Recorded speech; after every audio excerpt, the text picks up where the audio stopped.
Primeiro ele vai dizer aqui: entrai pela porta estreita. Primeira coisa que nós precisamos aprender: muitas pessoas se fiam apenas em uma parte da verdade. Isso é um grande problema. Se você tem meio evangelho, você não tem o evangelho. Se você tem meia teologia, você não tem a teologia. E aqui ensina duas verdades que nós esquecemos. A primeira verdade que ele ensina é da porta. Existe uma porta estreita, a porta que leva alguém à salvação. Ele está dizendo aqui do caminho da salvação. Ele diz que para ser salvo existe uma porta, um meio, e todos nós acreditamos que para o homem ser salvo existe uma só porta, e é Cristo Jesus. Só um mediador entre Deus e os homens, Cristo Jesus. Atos 4,12: em nenhum outro há salvação debaixo da terra, a qual devemos ser salvos, o que é Cristo Jesus. Então exclui todos os deuses e santos e todo o paganismo. E ele vai dizer: eu sou a porta das ovelhas. Aquele que entrar por mim, entrará e sairá e achará pastagem. Nós concordamos. O que essa porta também mostra aqui? A doutrina da justificação pela fé somente, e não pelas obras da lei, não pela liturgia, não pelo batismo, não pela língua estranha, os dons carismáticos, não, porque você creu na suficiência do sacrifício, porque você creu nos méritos de Cristo naquela cruz, porque você se arrependeu das suas obras. É assim que um pecador é justificado. Isso é a porta. Só que se eu aprender só essa verdade, ela não é suficiente. Isso significa a porta estreita. Agora eu tenho que aprender a segunda verdade. Estreita é a porta, e apertado ou estreito também é o caminho. O que está acontecendo? Muita gente está dizendo ter passado pela porta estreita, mas está andando num caminho largo. Muita gente diz ter sido salva, ter sido convertida, ter sido justificada, porque passou pela porta a fé e o arrependimento, mas a evidência que alguém passou pela porta estreita é que essa pessoa está agora andando pelo caminho estreito. Jesus então está ensinando aqui, está ensinando a segurança da salvação e a certeza da salvação, o caminho estreito. Então um caminho se chama, a porta se chama justificação, o caminho se chama santificação. A evidência que alguém foi justificado é que esse alguém está sendo santificado. Agora o que está acontecendo? Muitas pessoas estão se dizendo salvas, muitas pessoas estão dizendo convertidas, muitas pessoas estão dizendo que nasceram de novo, que fazem parte da família dos céus, por ter passado a porta, mas não estão andando o caminho estreito. Se não estão andando o caminho estreito, a teologia não pode errar, elas nunca passaram pela porta estreita, nunca foram salvas. Qual que é a confiança que elas têm? A porta. O que é a porta? A profissão de fé, a confissão de fé, batismo, a porta, participar da ceia, a porta,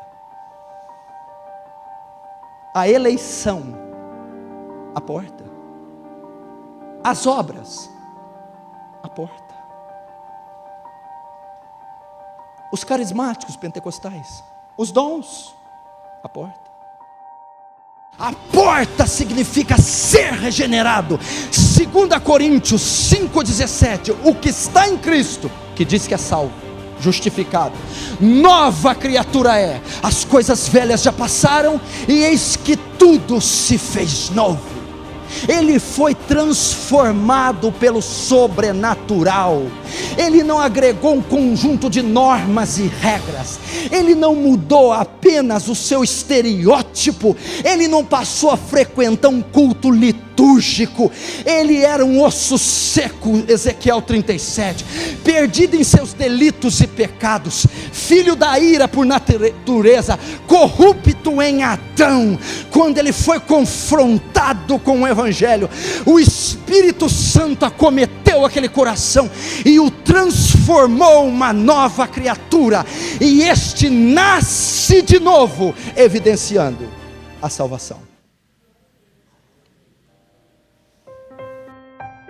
Eu passo pela porta, sou justificado, automaticamente sou regenerado por passar pela porta. E a evidência da justificação e a regeneração é a santificação. E meu irmão, então, uma confissão de fé: Senhor, Senhor, nem todo aquele que me diz Senhor, Senhor, entrará no reino dos céus. A confissão de fé não significa nada, porque muitos vão confessá-lo, Senhor, Senhor. É só uma obra sobrenatural, é uma obra que o pregador não pode manipular, que a igreja não pode fazer, que a piscina não pode dar, que o batismo não dá, que a liturgia não dá. Só o Espírito Santo, mediante a exposição do Evangelho, pode transformar um pecador. Assim, toda árvore boa produz bons frutos, porém a árvore má produz maus frutos. Não pode a árvore boa produzir frutos maus, nem a árvore má produzir frutos bons. Até aí. Sabe qual que é a evidência? Os frutos, as obras. Pastor, você acabou de falar que a justificação é pela fé, agora você está ensinando que ela é pelas obras? Não. Lutero teve essa confusão com a carta de Tiago e a chamou de carta de palha.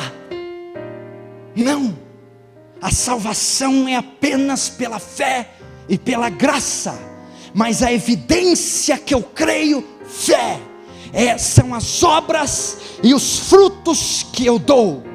Eu não posso dizer que creio e não dar fruto, eu não posso dizer que creio e dar frutos maus.